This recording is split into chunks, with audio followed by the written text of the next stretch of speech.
want the woo. You can't handle the woo. Although we're in Yelm, Washington, so I think most of you can. So we're going to proceed with the woo. Okay?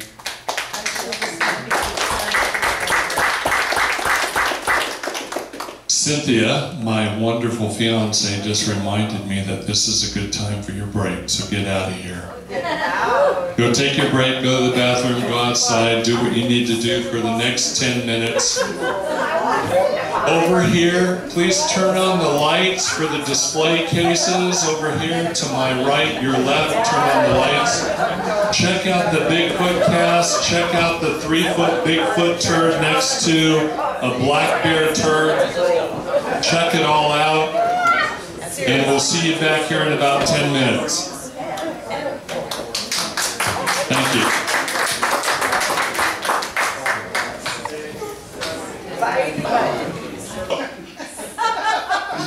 I want the woo. You can't handle the woo. The lights are reflected and you can't see the screen. You can't see the screen? Not with that This spotlight. This spotlight over here, can we get rid of this spotlight right here? There we go. Okay. The first gulp from the glass of natural sciences will make you an atheist. But at the bottom of the glass, God is waiting for you. Werner Heisenberg, father of quantum physics. If you wish to understand the universe, think of energy, frequency, and vibration. Nikola Tesla.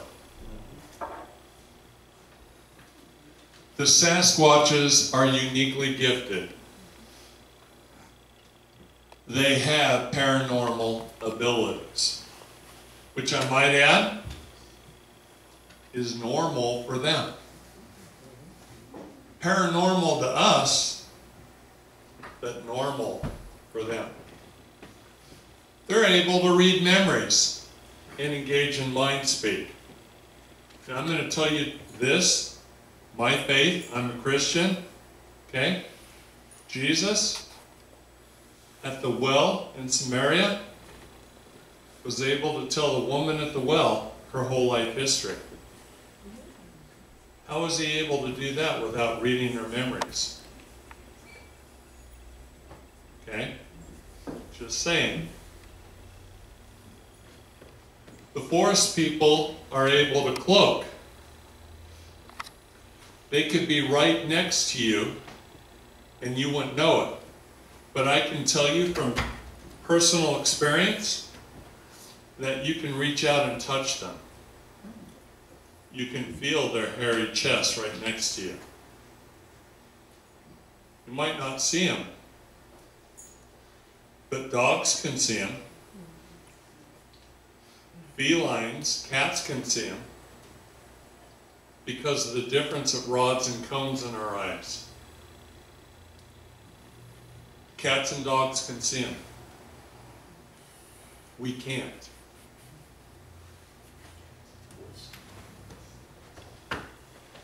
So I took Adam Davies and John Carlson out to SOA. And Adam Davies is a Brit, and he's been on a lot of TV shows. And he's been a cryptozoologist going around the world looking for unknown cryptids. And he contacted me and asked me if he could come out to my research area. So I said, sure, you can come out to my research area. And I was Skyping with him, and I said, Adam, when we were Skyping, I need to let you know, because he was going to go to a place in the Olympic Peninsula and then come to my place in Southern Oregon and then go to another place in Northern California. And I said, let me tell you how your trip's going to work out. You're going to go to the Olympic Peninsula, you're going to hook up with a lot of great people, you're going to eat good food, have good drink, you're going to see who's who in Bigfooting, because they invite Bigfoot celebs to go out there, old schoolers. And you're going to have a fun time, but you're not going to have any Bigfoot activity. because the way they go about Bigfooting is the wrong way, and there's way too many people. Then you're going to come to my area, and your mind is going to, boom, get blown.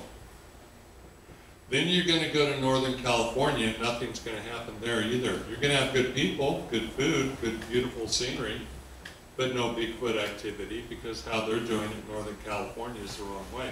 And you're going to be spending your time down there processing what happened to you in Southern Oregon.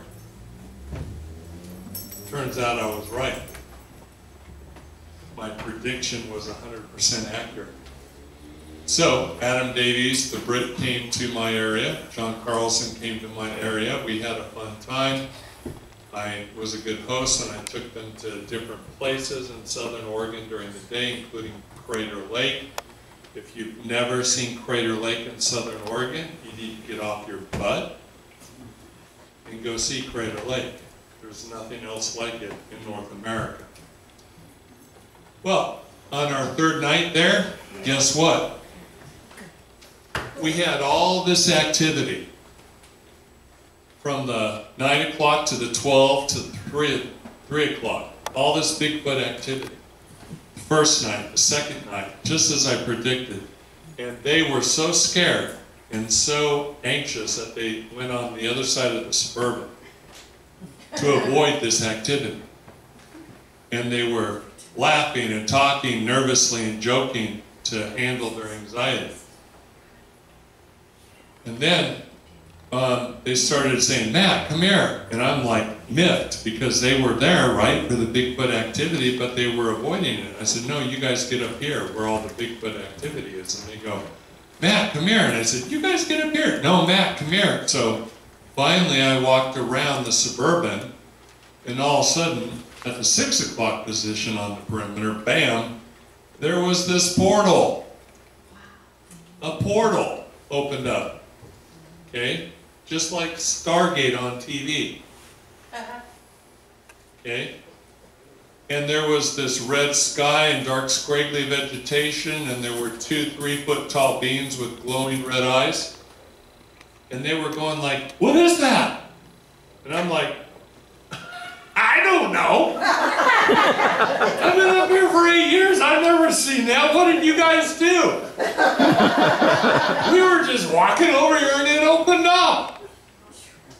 Now, what you don't know, and what I'm going to tell you, is that for 8 years, I would sit in base camp looking at the 12 o'clock position and observe 9 to 12 to 3, where most of the activity occurred for 8 years, with visuals and eye glow and bipedal activity and vocals. And occasionally up high in the trees, this white light would kind of flash and then go. And a couple times early on, I'd look behind me because it looked like maybe headlights of a car was driving up the logging road behind me at the 6 o'clock position, but there was never a car there. So for 8 years, I would see these trees light up, and then the light was gone for 8 years. Now all of a sudden I realized what was going on for 8 years, right? It was the portal behind me. It would open up and close. And I saw the light and never understood what was going on. So on the third night and the fourth night, we had all this activity with the portal, and Adam and John were freaking out. Now my son over there, Grady, right? 3 years ago, he was 7 years old. He comes over to me and he goes, Dad, they're acting like scared little girls. That came from the mouth of a 7-year-old. I said, Grady, don't judge. You need to understand that they've never been out here before. You've been out here with me since you were 2. Okay, so they're overwhelmed by all this Bigfoot activity, and now we've got this portal stuff going on. And they're freaking out. And he goes, okay. Now, the 7-year-old wasn't freaking out.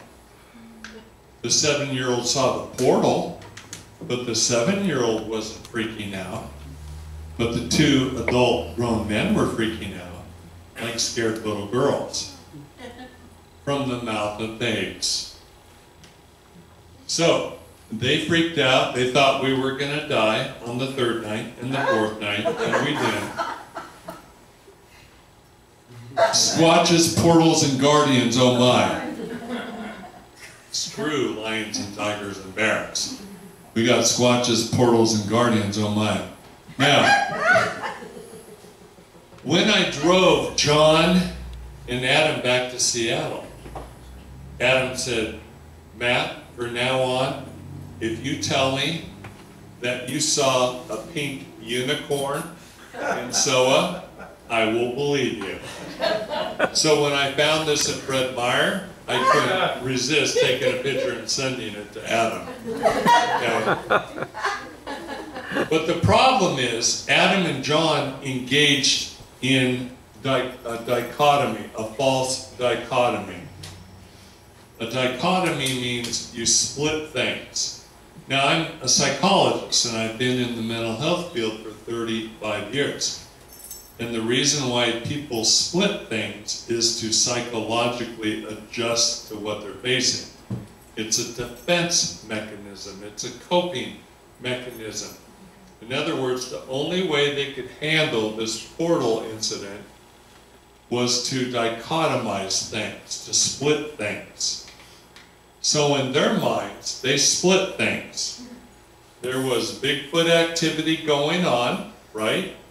And then at the same time, there were demons guarding the gateway to hell. So we had, in their minds, two different things going on. Bigfoot activity from the 9 to 12 to 3 o'clock position, and then at the 6 o'clock position, we had demons guarding the gateway to hell. Now, how lucky am I? I need to go out and buy a lottery ticket, right? Because I have both phenomenons going on in my area at the same time. How lucky am I? I need to buy a lottery ticket. Right. Well, the bottom line is, although they split things and made these two separate incidents, they're not two separate incidents. They're one and the same. They're all related. 3 months later, in September of 2014, I saw a squatch walk out of the portal. So you don't get to dichotomize things. You don't get to split things. You don't get to say Bigfoot activity and demonic beings guarding the gateway to hell, because 3 months later, I saw a Bigfoot walk out of that portal. They're tied together. They're one and the same. They're not two separate incidents. Do you understand that? Yes. Now, it took me a year to figure it out. How in the world was this portal opened up? I poked and I poked and I poked and I pushed at it month after month after month, trying to figure out how the portal got opened up. And then I finally figured it out. Now, I'm a psychologist. My job, my profession, is to problem solve, figure things out, help people out. I'm a detective. That's what a psychologist does. You're given the clues, you're a detective, and you problem solve. So, after all the clues got sifted, I problem solved and realized that the day before that third night, before the portal was opened up, I took John Carlson and Adam Davies to the Oregon House of Mystery,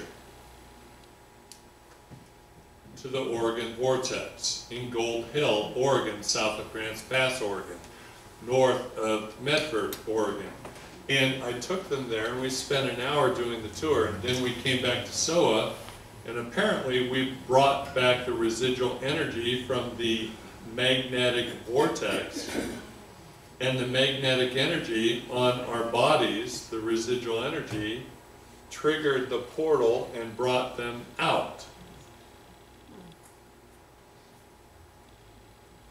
So, a year later, I brought a bunch of guests out to the Oregon Vortex, the House of Mystery.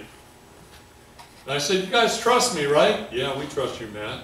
Okay, well, we're going to go do something and see what happens. So I took a group of people out to the Oregon Vortex and the Oregon House of Mystery. And then I brought them back to SOA. And guess what? The portal opened up. Except this time, it didn't open up to red sky and dark scraggly vegetation. This time it opened up to a portal of light blue colors and a cloud of energy, a fog of light. We had wind blowing through the area. Wind will blow fog. You have all seen fog be blown by wind, right? Yes. The fog didn't touch this stuff. This stuff came out 12 feet above the ground and extended 100 feet all the way to the base camp, and wind was blowing, and it didn't move this stuff 1 inch. Because wind cannot blow light. Wind cannot move light. We opened up the portal, and we had a fog of energy, a fog of light come out of that portal, with our central nervous systems lighting up. And I reopened that portal several times over a 4 to 5 month period of time with multiple witnesses present. Multiple witnesses present. Now on one occasion, when we were out there, we opened up the portal, and do you see where the moon cycle is right here? Do you see how dark that is? Pretty much pitch dark, right? So I took my cell phone at that time, and I took about 60 pictures in the dark toward the portal area. I had 57 pictures pitch black. But I had 3 pictures out of the 60 pictures that looked like this. There was an orb. The second picture, that orb was streaking. The third picture involved a foot with red light. Foot, leg. You see that? Yes. Camera caught it. My eyes didn't catch it. I took 60 pictures and all I saw was black. But the camera caught the orb, and the camera caught the orb streaking, and the camera caught the foot and the leg with the red light. Now, the Bigfoot forest people, I saw beams of light out there at SOA. I was out there with 2 gentlemen in November of 2013, and their backs were sitting against the Suburban in the base camp, and I was playing my music on a portable Bose speaker from the 9 o'clock position to the 12 and to the 3, and back to the 12 and 9, and back to the 12 and 3, and back to the 12 and 9, and I was playing my music on my cell phone with a YouTube music video, and I had juvenile squatches, toddler squatches, and adolescent squatches all around the perimeter. And they were fascinated by the music and fascinated by the YouTube videos. And I was counting them up, and there was 14 of them, 2 nights in a row. We put the gifting bowls out with 16 sandwich halves. Next morning, there were 2 sandwich halves left. 16 minus 2 is how many? 14. How many did I count on the perimeter? 14. They all took 1 sandwich half. The 2 they left behind. Wow. One night when I was doing that, I was at the 9 o'clock playing my music. I had 4 juvenile squatches just over the brim, laying on the ground, belly crawling, watching my video while I was playing the music.